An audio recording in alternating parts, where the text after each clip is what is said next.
Welcome to our first Zoom and Connect. And for those of you who don't know me, I'm Alexis Brink. I'm the president of Jinshin Institute. And I'm very, very honored and happy to be here today with Marian Weisberg. She's a clinical and teaching member of the International Analysis Association. She was an early trainer of Eric Berne's TA system in Europe in the late 70s. And Marian is currently in private practice in individual and group therapy in New York City. And I must say that I've been working with Marian in her groups for the past 4 years. And it's been absolutely amazing. I've learned so much, and I'm so happy to be here with you, Marian, today. Well, hi, Alexis. Thank you for that wonderful introduction. First of all, just to center here, I'm in Florida.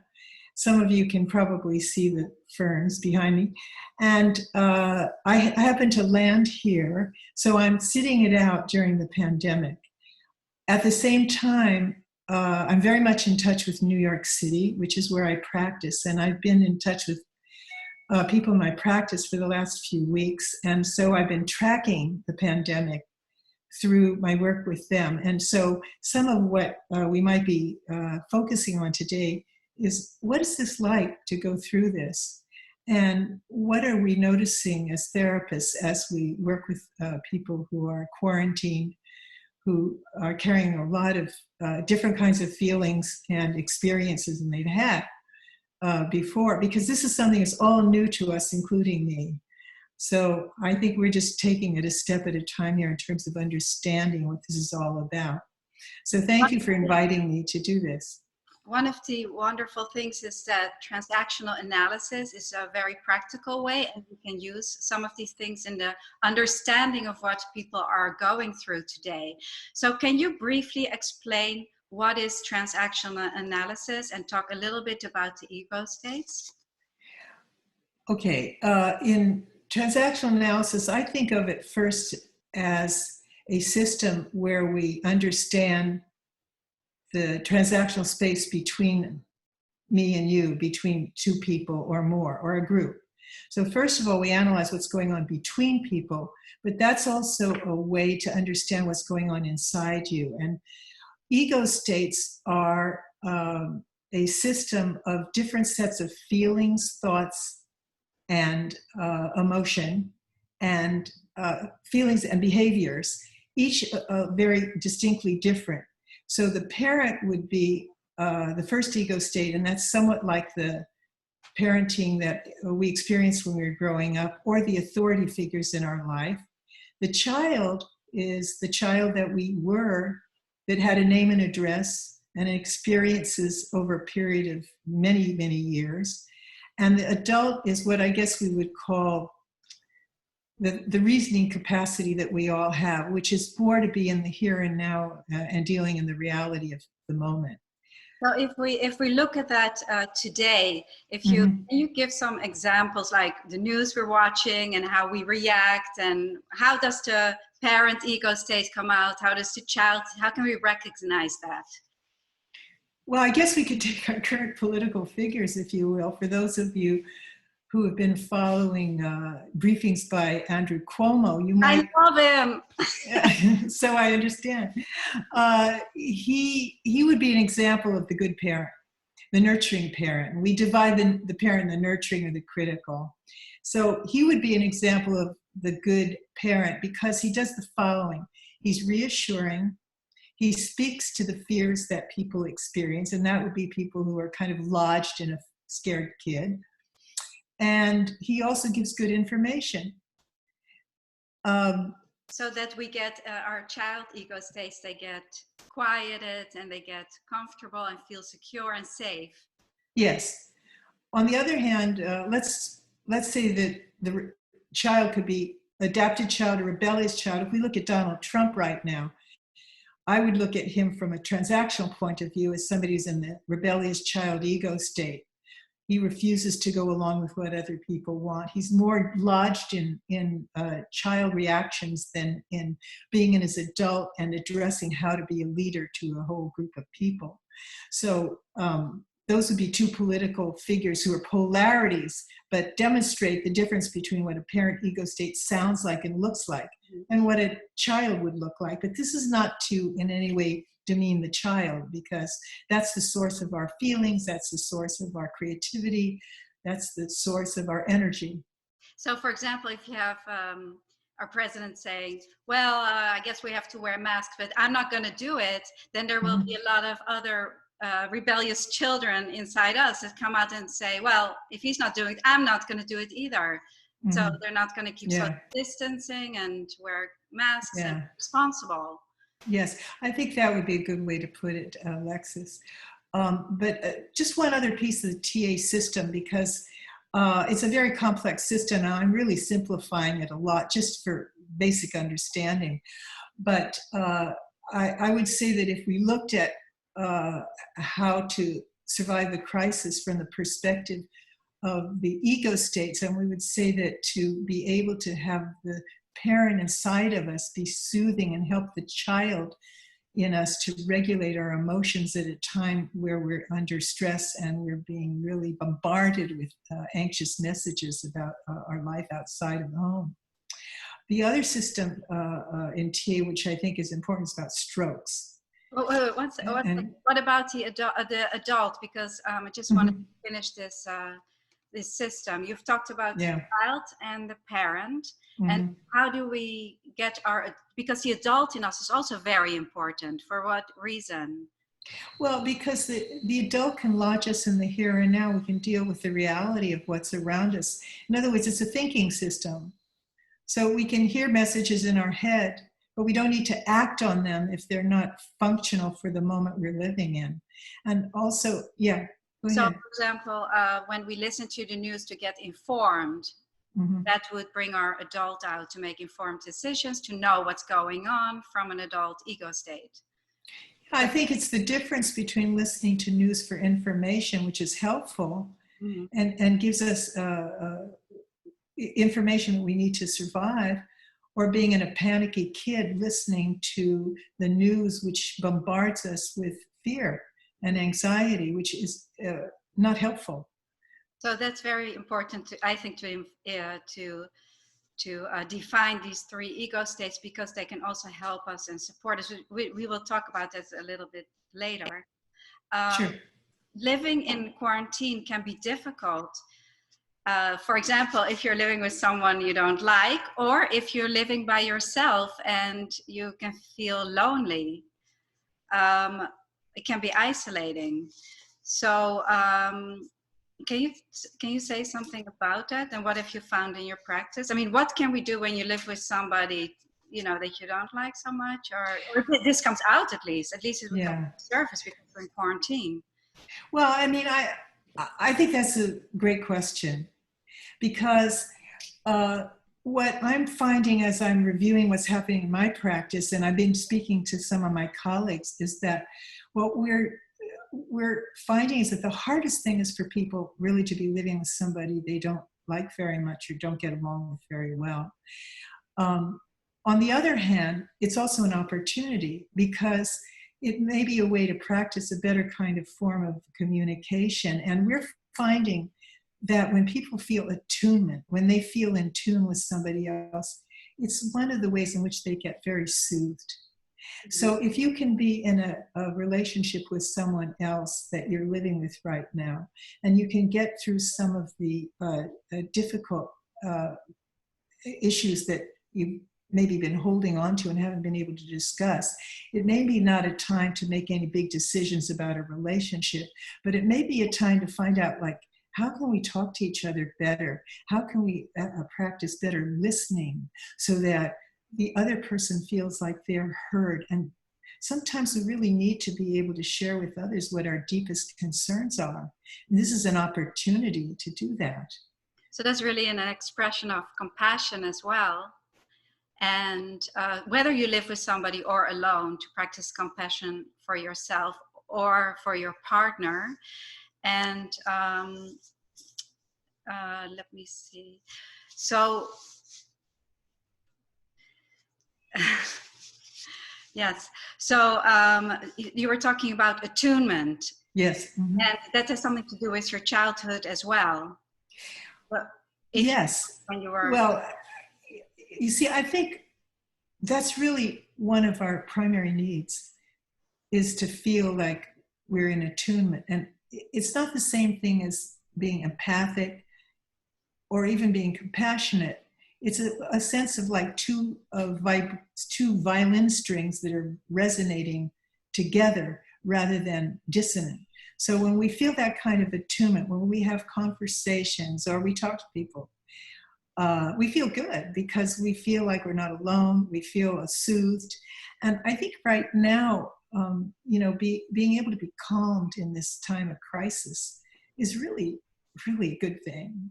Don't you agree? Yes, yes. And Yeah. the word I was just looking for was repair, but you talk a lot about repair. And can you explain what that is and how important it can be at this time?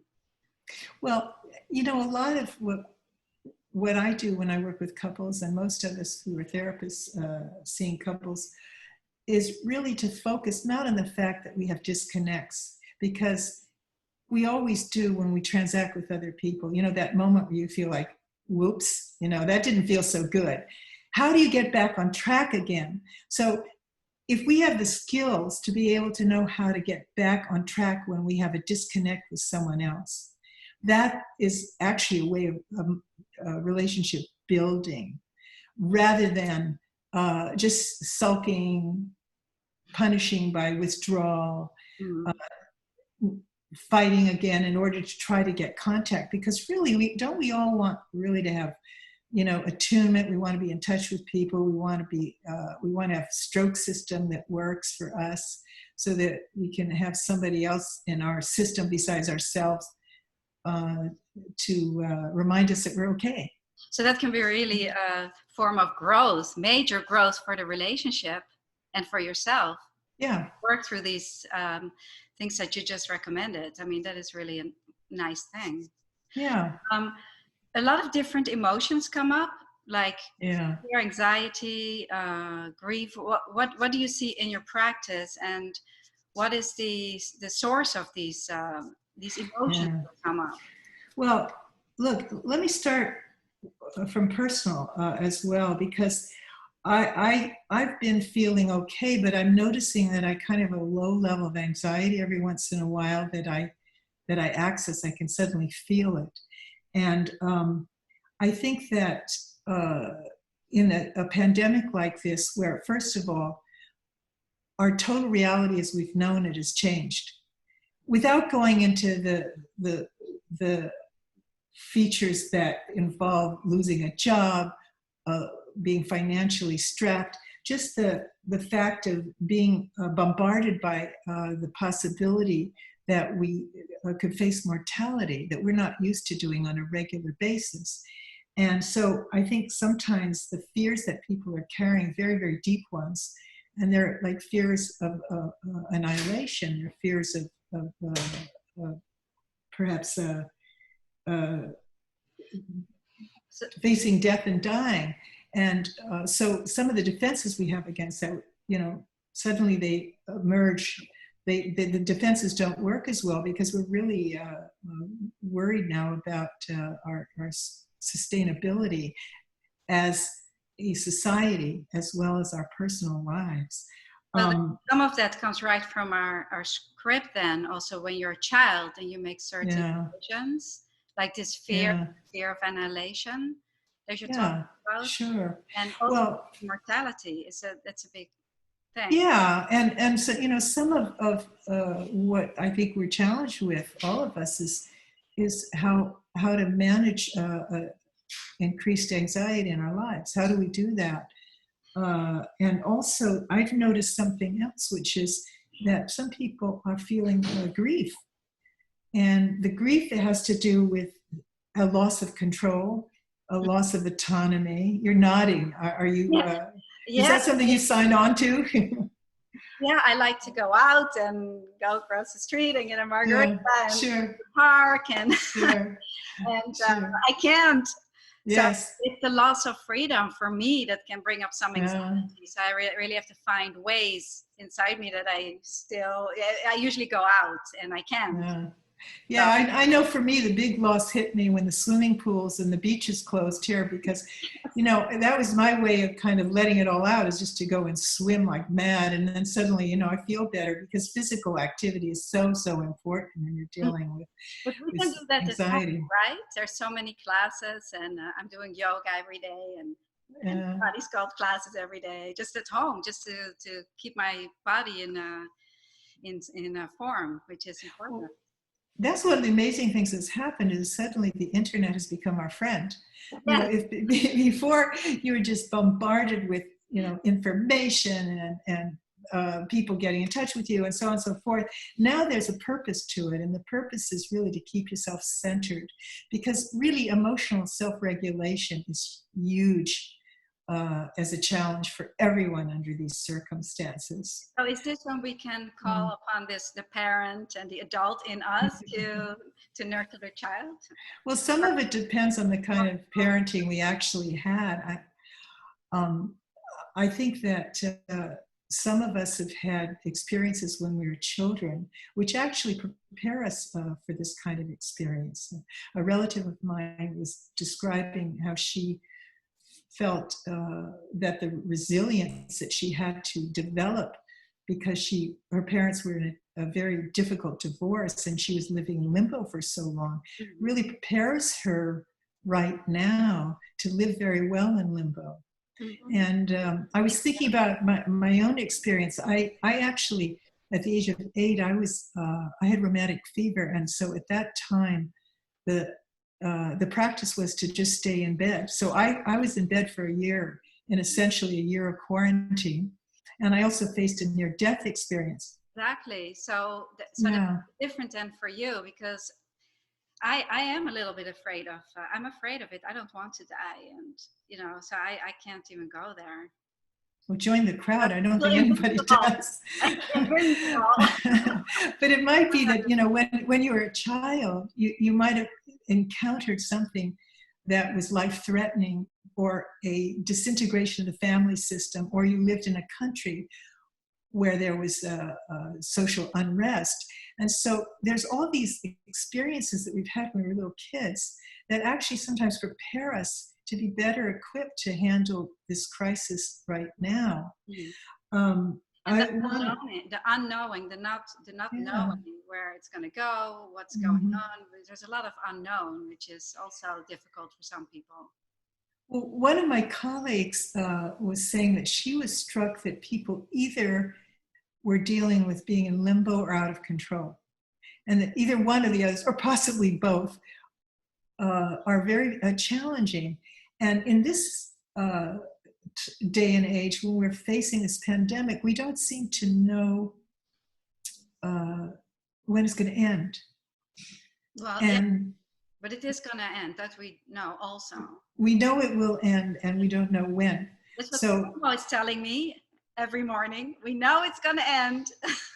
Is that the way yeah, that's what your parent tells your child when you're feeling frustrated?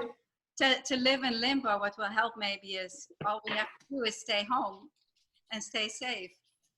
Well, there's not a lot of other options. And also, although that may feel very limiting, at the same time, some people have been describing, some of my patients have been describing to me that they actually feel a sense of containment and safety by being in isolation, that not everybody goes nuts with it. In fact, some people have been saying that it's a bonus. First of all, there's a reduction of all of the stimuli that we live in modern life. Yeah. So it feels almost safer, and there's nothing to do and there's nowhere to go. So what do you do then? If you're not very, very upset, and, to be acknowledging New York City right now in particular, and although I'm not there, I hear from everyone that some of the ways in which you're inhibited is that you can't be in nature, which is very soothing. Yeah.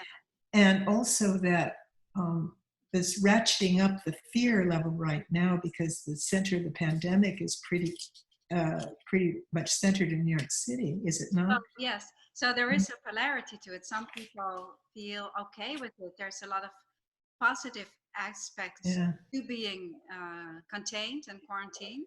Yes. And then for some, it has negative aspects, Yes. for the loss of freedom. And Yes. the negative aspects also could be loss of a job, money, these kind of things that are going to come up later, and the fear of that. Well, right now, I think for some people, terrible financial worries that may take them over, because that's again going down to the survival issue. And whenever we're stressed out or we're fearful for our survival, we tend to regress. And what I'm noticing is that when people are stressed out, they go back to old patterns of survival that may not be right as functional for them as to practice how to uh, regulate emotionally and to stay in the here and now and live a day at a time, which is probably the best thing any of us can do right now. Mm-hmm. To live a day at a time, to take it by the moment. Well, that Alcoholics Anonymous has some very good phrases. And I think some of that is because Alcoholics Anonymous is an organization that I think restructures the parent ego state. So it helps people to soothe the tendency to want to escape through addiction in the child by giving good messages. One of them is a day at a time. Mm-hmm. That's something right now that I think would apply to all of our lives, because we don't know what's going to happen in the future. And yes, and spiritual messages as well. For example, what spiritual? To be in the moment. Mm-hmm. We cannot control the situation around us. We can only take care of ourselves in the moment and be in the moment and be as good as we can be in the moment. So that's right. Yeah. Well, Bessel van der Kolk, who is an expert on trauma, says that trauma is the illness of not living in the moment. And the more traumatized someone is, the harder it is, really, because first of all, trauma is in the body as well as the mind. It's in the emotions, but it's lodged somewhere in the body. So I know that you do a lot of body work. Do you want to say anything about that? Because that may be very, very important in this day and age too. Yes, well, I reach out to the community every day with a little self-help practice, which is really nice. And we practice together. And it's when you're harmonizing the energy and you connect to source energy that you feel that you are part of something larger than yourself, the macrocosm and the microcosm. And that's really nice because it helps with a feeling of being in command rather than losing control. Mm-hmm. And it makes you feel good. It's kind of like yoga or meditation. So yes, that is very helpful too.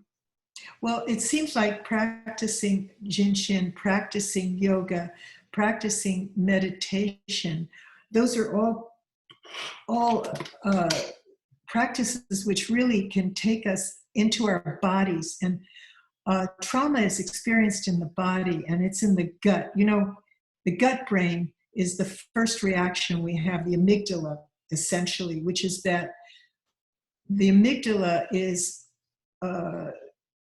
helpful to us because it gives us the fight, flight, freeze responses, which we need. If there's a tiger going to eat you up, the first thing you want to do is either, you flee, you freeze, you fight. Mm-hmm.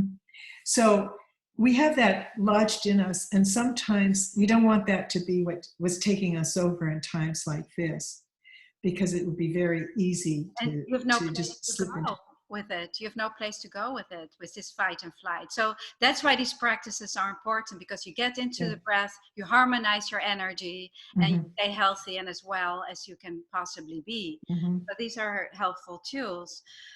Do you think that after there may be like a mass trauma or individual trauma, can you say something about that? I don't know. I really don't know. I think that one thing that's very striking to me is that I'm in a place that I've never been before. I've never worked with people in this kind of situation. and I myself have not been in it ever before. I mean, I was in New York during 9/11, but that was contained. Yeah. And there was an enemy, and the enemy was somewhere out there. Now, when you look at someone and you practice social distance, they're potentially the enemy because they could bring a disease. And so, sadly enough, I think we should call it physical distancing and not social distancing, because we still can make eye contact when we look at each other, but we don't hug, we I don't love touch. that. You know? And that's what Cuomo said. We are physically distanced, but spiritually connected.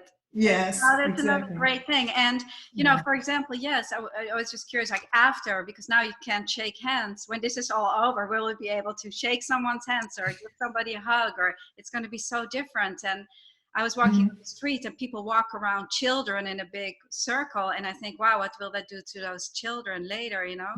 What do you think? What would happen to these children? Do you I have think, a well, guess? you said another interesting thing that is also tied in again to your script.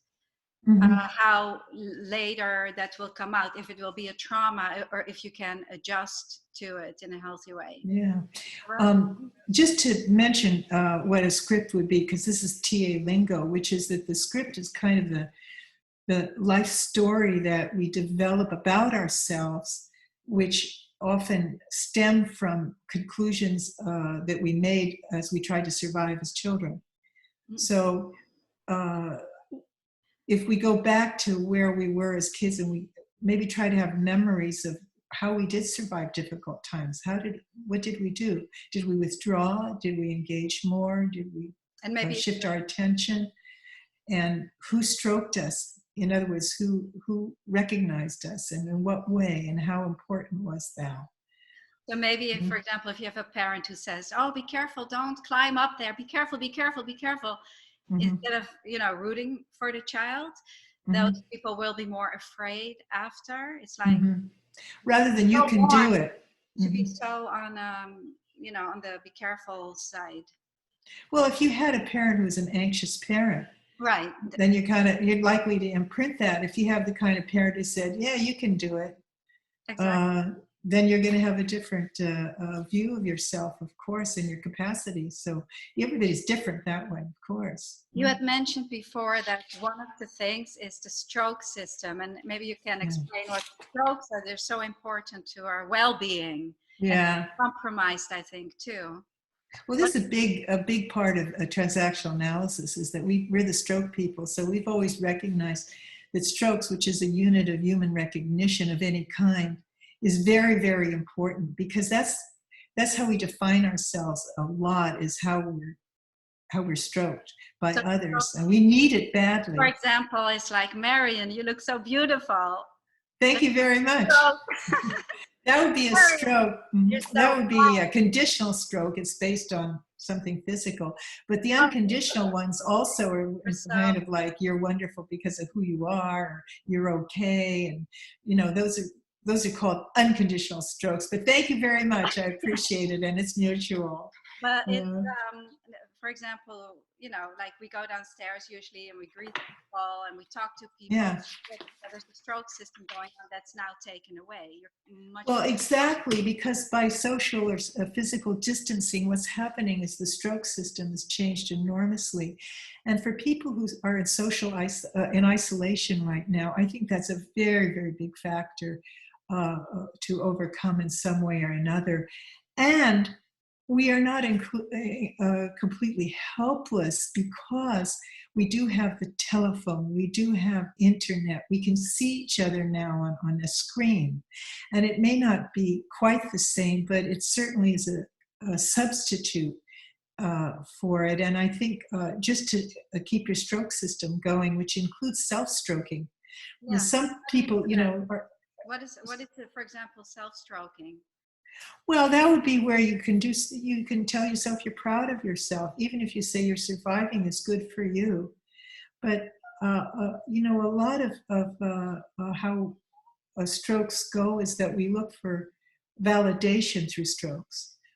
So this is a time to practice self-stroking whenever it's possible, and to self-acknowledgement for your value as a person, for your goodness as a person. And one And probably is also to reach out to people that you haven't spoken with in a long time, or family that maybe yeah, is a little challenging. Like I noticed that I'm checking in on my parents a lot more than I would usually do. It may be yeah, hard for me, but so I can give myself a stroke for that. To be yeah. generous, Yes. to keep community, to reach out. These are positive things we can do. I think that part of what I'm noticing and hoping for is that we all practice compassion and generosity as much as possible. For one thing, putting attention away from ourselves and our fears is very good, and putting attention to others is one way to kind of elevate ourselves and everybody else, because we're all in this together. This is difficult, This is you gonna know. end, right, Marian?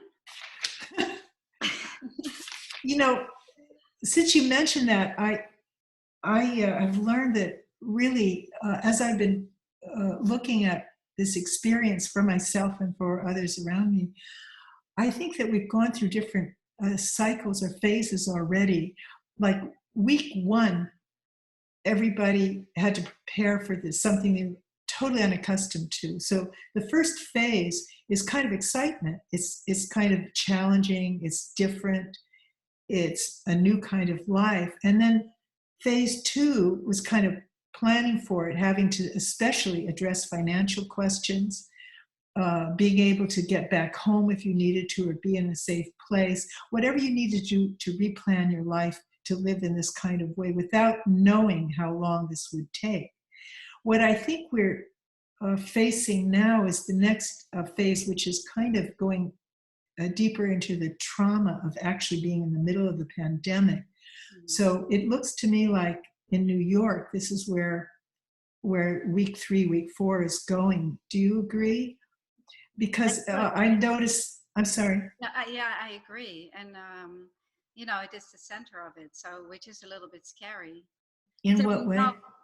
well, that the hospitals are overloaded and all of that kind of situation. So God forbid you get sick and you would have to Mhm. go. It's trouble. So we really have to take care of ourselves and be responsible. And also, this is the first time that anyone in my practice has known someone who's died Yeah. or who is sick right now. And I also now myself know a few people who are sick. This isn't necessarily happening everywhere in this country, and maybe abroad each country is different in this way. But as we face more of the scourge of this pandemic, that's going to move us into mass trauma a little bit more than we were before. It's another phase because, nothing stands still in life. So, Oh, it is. yeah, and where you're saying is it going to end? Is it going to end? Well, we're going to go through a few more phases before we go to what's the aftermath. And then, of course, yes. I was doing a reenactment of me being the child and you being the parent. Like, is it going to end? Is it going to end? You heard that. Yeah. And the best we can know is that this, for all we can tell, is not going to be forever. However, we're going to go through a few things before we get to the end of the tunnel. No question about that. Yeah. How we do it and how we handle it is maybe what's at issue right now, and the big challenges that come out of this. In the end, there's going to be some silver linings also. Well, what do you think they might be? Well, I mean, for one, it is to reach out to people that you're not in touch with a lot because of time. There's a creative side that can come out. Once we accept the situation and we adjust to it, then you can allow for your creativity to come out, to get all the projects done that you never have time for. Things like that, I think, are some of those. Well, that would be the constructive part of being isolated is, clean your closets. What else can you do? But also, it's a time to learn new things. It's a time to explore love, too. In fact, because if you're with someone and you're with a loved one, it's actually a time to embrace the love that you feel and to pass it on, because passing on love is always good. That's beautiful. So you can really build your relationship and transform it. So it can be transformational too. What about for the Yeah. people that are alone? What is your message to them? And Well, there's some people that I've been working with who are alone, who are actually finding the time to explore their inner life as well. That it's actually time to settle back, and instead of being in the pizzazz of everyday life, because modern life is very busy, and it's a time to be quiet. And it doesn't mean because you're alone that you're isolated and miserable. It can also be a time to really explore what's inside you, and there may be some good things there to find. Do you feel that overall people are doing well? They're doing okay? Like, oh, in your, like, the people that you've talked to, the people that you work with?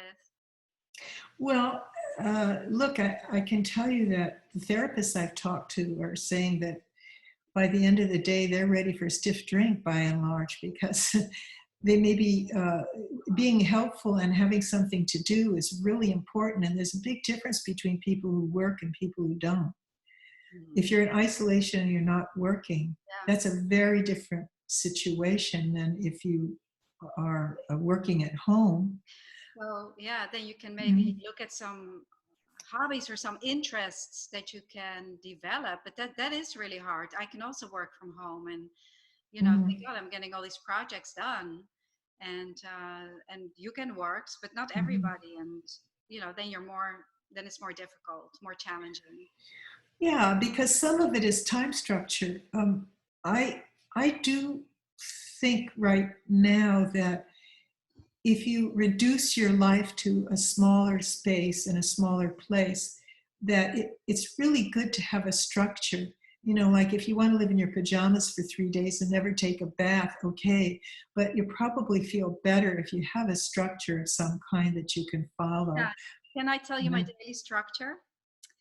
So I get up, I have my coffee, I walk my dog around the block, and then we do our Facebook Live, the 10 minutes, and then it overlaps with Cuomo, so I missed the beginning of his talk, and by then it's like 12, 1 o'clock, then we do some work, and, you know, so I do a yoga class in between, and then the end of the class and another class. So it's really structured, and that gives me a lot of support. It makes me feel really good to have this structure. So maybe for people who don't want to get out of their pajamas, is to create a structure that could be helpful. Yeah, because I think you can get kind of listless in a situation like that, or kind of lethargic. It can lend itself to that direction as well. So perhaps the issue, and I would like to hear from people more who are not working right now and how they're handling their daily life. You also said before that groups could be really positive. Could people like start? I was going to ask if you want to start another group, but I think you're really busy. But people could start a group and just like, that's really important, right? Well, as you know, I'm a group therapist, and I've been watching how the groups progress from week to week, because groups and group mind is a very different experience from one-to-one connection. And groups are a great source of support because people can share intimacy about themselves. And when they feel that it's mutual and it's a safe place to share, then groups have a very unique capacity to be helpful to people who are in them, as long as it's been in a group where they've been in the group for a while and know each other, because it takes a while to form a group. Oh, it takes a while to know how to be safe in a group. It wouldn't make sense to start a group now during this time. Would you Well, start? sometimes another one? I think having a group where people would just have a chance to share is probably a really good thing. Yeah, so for the therapists that are watching, they could start a group and just listen, and even if you don't have a lot of experience, come together and have people share their experience. Yes, that's right. Just for the sake of being heard. Right. And to listen, because listening is a gift to others. listening, deeply listening, and really hearing what people are saying and giving them attention is the hugest stroke ever. Mhm. And I find that groups sometimes have something which I call group mind. It's a little bit more than just each individual in it. So in groups where there's an intention to be healing and to be caring and to be compassionate, that goes a long way. Do you agree? Yeah, I mean, I think the groups are amazing, so I Yeah. definitely recommend. People do Zoom meetings anyway, and all kinds of Zoom cocktail parties, and just get out there and connect. This is a time to connect for sure. So That's right. I have, And yeah. I think it's been amazing how people have creatively found ways to connect with each other. I mean, Yeah. when I heard there's going to be a karaoke Zoom party or or a cocktail party on Zoom, you know, we're finding substitutions for our needs to get our needs met. And I don't know that a Zoom screen is quite the same as being in the visceral contact with other people, but it sure is a best second. No, really. And I'm really happy that my son, he bought one stock in Zoom. Yes, it was highly recommended. Marian, I have, before we get to the questions, if there are any, there are some questions. Yeah. From a spiritual perspective, Yeah. what do you think is happening, like on a larger level? Well, I think we're all one ultimately, and suddenly we have global consciousness. This is a one world experience. We've never had that before. The enemy is not the another nation or other people. The enemy is a disease, but we're all together in this. And I think that changes us a lot. Do you agree? Yeah, I do agree. And also I do feel, and I've mentioned this to you, that you know, we've wished for a big change, and we've all prayed together for a big change, and the environment and the climate change, and everything is at a halt right now. So in a way, the world can repair. And I hope that the people on the individual level are really listening to that and really growing and taking responsibility, and to be responsible for this earth that we're living on and for future generations.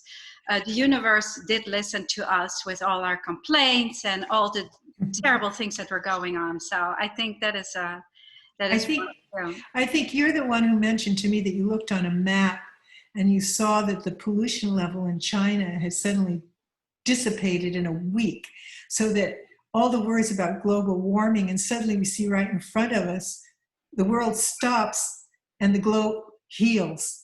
Yeah. It's a remarkable insight, I think, that you had about that. Really, that's quite right. remarkable. It's important to, in a strange way, to be grateful, even though we have all the loss and everything on an individual level. On a larger level, there has to come some good out of it, and we are responsible for that too, as individuals. Yes, and also, you know, there's bad news, good news. I think that the jury is out on how this is going to play out ultimately. None of us really know. We're taking it as best we can. Maybe we're going to be talking about this for a very, very long time after the crisis ends. And our life is going to change. I think the world is going to change in some way out of this. And it could be in a very positive way. I like to have the hope that maybe that this moves the planet forward in a positive way. There's many negatives about this, but like everything, nothing stands still. We don't know what's going to happen next. You know? We can do our best self-practices as individuals or in groups, and practice goodness wherever we can. Let's get to a few questions. Okay, if there are any, sure. Lola's going to read them. Emmy wants to know. Come sit, maybe. Are there suggestions for how to talk with our kids about it now to reduce the traumatic impact on them down the road? Maybe you should. Are there, read it again, please. Sit. She's going to speak up. How to speak to children? Yeah, how to speak to, one more time. Are there suggestions for how to talk with our kids about it now to reduce the traumatic impact on them down the road? Well, I think, the first thing is to reassure them that they're not ill, and that in a way it's an act of generosity for everyone to stay in the home, to take care of themselves so that they stay well and everybody else stays well. It's really a positive initiative for staying well. However, children can get very upset and agitated and bored. So it's also important to make sure that they have a structure that they can enjoy. And also, if it's an intact family and they get along with each other pretty well, this is an opportunity to join as a family. And mostly children need containment. They need the sense that they're in a safe world. So it's really parents I need think- to be reassuring. That's the most important thing to the child. Yeah, I think about life and death too, that we're all going to survive this. And there's a reason why this is happening. And I think for children, it's baffling. Like, how come this is going on? And also, I think not to put your own fear on the child. So Yes. from a jinshin perspective, a quickie for fear is to hold your index finger. So that will be helpful. You can all do it together to hold your index finger to harmonize fear. Because, right, for the parent to be secure and reassuring. And talk to the child at a time where you feel more secure yourself. Yes. Pick a good time. Yeah. Lola? Laura, Can Suzanne. you hard speak up? Yeah. Laura, Suzanne. Hi, Laura. It's my cousin. Lives in Spain, total lockdown. Total lockdown in Spain. Her question, why do people want to break the rules when they're not supposed to? Like neighbors sneaking out of their house to walk in the mountains. Why don't they care about the rest of the people? And why does it make me mad? That's the rebellious child talking. I think it's that people want energy sometimes, that they feel a loss of energy by being so confined. So that when they get into a rebellious position, they feel energized temporarily. And their parent doesn't kick in and say, whoa, wait a minute. Look, this is hard to do, but it's for the greater good. It's for the benefit of all. And sometimes the child just takes over. So you mean when they go out and like, well, whatever, I'm going to go out and take my walk in nature. Yeah, it's rebellious. Understandably that anybody would want to be in nature. Because nature is the healer. Yeah. Nature and music, I think, are very important as healers. Yeah, Spain has been in lockdown now for a long time. So it's so hard. It makes her angry that these people go out. So Laura, you can put your middle finger. Yeah. Anger. Because you're not doing it. You're staying, you're doing the right thing. And they're acting uncaringly for you and everyone else by doing that, because they're not doing solidarity. They're doing individuality at a time where solidarity with everyone is what's necessary for us all to survive as a planet. Really. That's a really good point. Yeah. We break out of it. Yeah. Pamela said she didn't sleep last night. Pamela didn't sleep last night. So I guess anxiety. So when people get revved up at night, what can they do? I think that I've heard this more often. I've had my own moments really where I wake up in the middle of the night and I'm disoriented and I'm wondering what is going on. This isn't the world I've known it. I think it's good to try to get to the root of what it is that's bothering you if you can. Is it that you're really grieving something, for example, a loss that you're feeling because you have a loss of autonomy, you have a loss of the world you've known? Are you stir crazy because you're just staying inside so much and you feel angry? Understandably, anger sometimes is the source of middle of the night awakening. So is anxiety of some kind.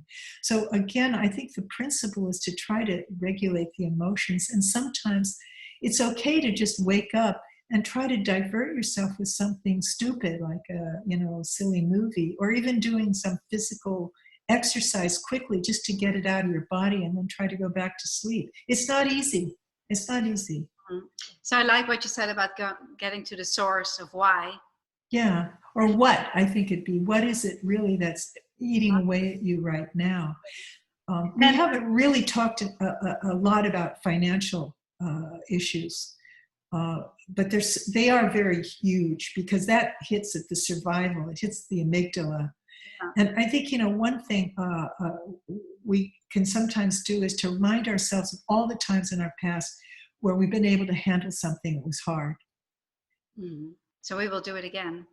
You can do it again. If you could handle that, you could handle this. It's really That difficult. parent again coming out, the parent in you Yeah. coming out and just taking care of this scared child. Exactly. And Very then good point. there is Netflix. Yes. And then there's Netflix, But also, I think that's a very important piece that you're mentioning also, Alexis, is that when you said, well, there's just Netflix, I think it has to do with that it's kind of mesmerizing to be in a tragedy or a crisis. And it kind of can draw you in too much, like being a 12-hour-a-day news junkie, because there's something about that kind of drama that is also very mesmerizing. And I think sometimes it's best to say, enough of the drama. I need quiet. I need a meditative space. I need to get myself back together again, and be cautious about not getting too swept up into the great dramas of the day, because everything about it is different, and it's very high energy, and it's very anxiety provoking, and we're being bombarded with this all the time. Yeah, it's really important to find this balance. Yes. Between watching, Netflixing, exercising, eating well, all of it, to really, and that's something that we can learn also at this time, to really make a nice balance for ourselves and really be aware. Well, I'm also a big fan of music and nature. I'm so sad that in New York you cannot really get to nature in quite the way that people can in other parts of the world. But I know there's some people who are in total lockdown, so they can't get to nature at all. Yeah, like in Spain, my cousin, they've been on lockdown for weeks. When they go outside, they get a ticket. Did she keep her apartment? What is she saying about that then? How is that working for her? It's upsetting to her when people, I guess, how can they go in the mountains? I don't know. But they sneak out. People sneak out, I guess. But she's been on lockdown with her son and her husband in an apartment and not going out at all. So yeah, that does something. We are not here in New York. We can still go to the park. Yes, and I think in the U.S. right now that we do have certain very, very limited freedoms. Yeah. But I was fascinated with how I'm here in Florida, for example, in Sarasota, and how things kept lessening and lessening and lessening. Like first you could go to the beach, and then you can't go to the beach, and then you couldn't go to the regular store, but you could go to the pharmacy, and then you could go here, but that's about all you can do. And now, as of Friday, we're in stay at home. I saw that. So the world gets smaller and smaller and smaller. Yeah, that's a good lesson. A few more questions. From Irene. From Irene. What can I do for overall immunity? Yeah, overall immunity. So I don't know if this is a jinshin person or for overall. So I'll start. Yeah. SEL3, which is located right here. You can hold that and make a ring with your thumb over your ring fingernail, because number 3, SEL3, is the key to the immune system. When those are open, your immune system will be up. If you get sick or a flu or a virus, one of them will be closed. So check which one feels tighter to you and just give yourself a little treatment every day. That's the physical part of it. I think that well-being is very good for immunity. Actually, there's some suggestions that people live longer when they have find well-being. So some of what we've been talking about are some of the practices that can bring you, I think, your body will catch up with you if you can practice as best you can, especially at a time like this. Because I think fear discombobulates us a lot, and there's a certain kind of anxiety which is kind of productive, which is, yes, of course, what do you do? Because your life is different from what it was, so you're going to be anxious. But there's some that's not productive, and that's to try to scroll ahead and obsess or worry about the future right now. It's a time to stay in the present and be okay as much as you can. Yeah. Was there there was another question too? One More question? from Isha. Oh, Isha. You both can Okay. answer. What could be done before getting into meditation? So maybe from a jinshin perspective and from a transactional analysis. Like if you want to meditate, but your mind is I think from a jinshin perspective, I think the main center source is really helpful. You can use it as part of your meditation also. It really is about just getting centered and being in the present to get into meditation. Because when you're in the present and you get into the breath is when your thoughts start to calm down. And so that's a place to meditate from. For my perspective, the first thing is breathing. Is find stillness and find a way first to just breathe and try to bring the energy down. Bring it down. Someone said there's 3 brains. There's the gut brain, the heart brain, and the brain. And what we want to do is stay in the heart if we can, but our thoughts can be very obsessive. And the gut is going, oh my God, oh my God, oh my God. So I think that, meditation is to start to get first with the physical, bring it down as far as you can to the gut, breathe into the gut and relax and work on relaxation of the body first before you meditate, and then try to go right into a meditative state. Yeah. So we're both working simultaneously on everything you can do about meditation, I think. Yeah, we're working all on the same thing, on being well and living with wellness and benevolence and feeling as good as we can during this difficult time. Thank you, Marian. It was amazing. If anybody wants to contact Marian, just because you do give sessions, you give private sessions, FaceTime and Zoom and things like that. And I think you have some time for people if they want, in any case. I do some. I'm very interested in helping in the world as well. Okay, so you can, in the Yes. comment box, you can say contact Marian, and then we will send you a private message with her contact information. And as for me, you can like and follow our page, Jinshin Institute. And you can also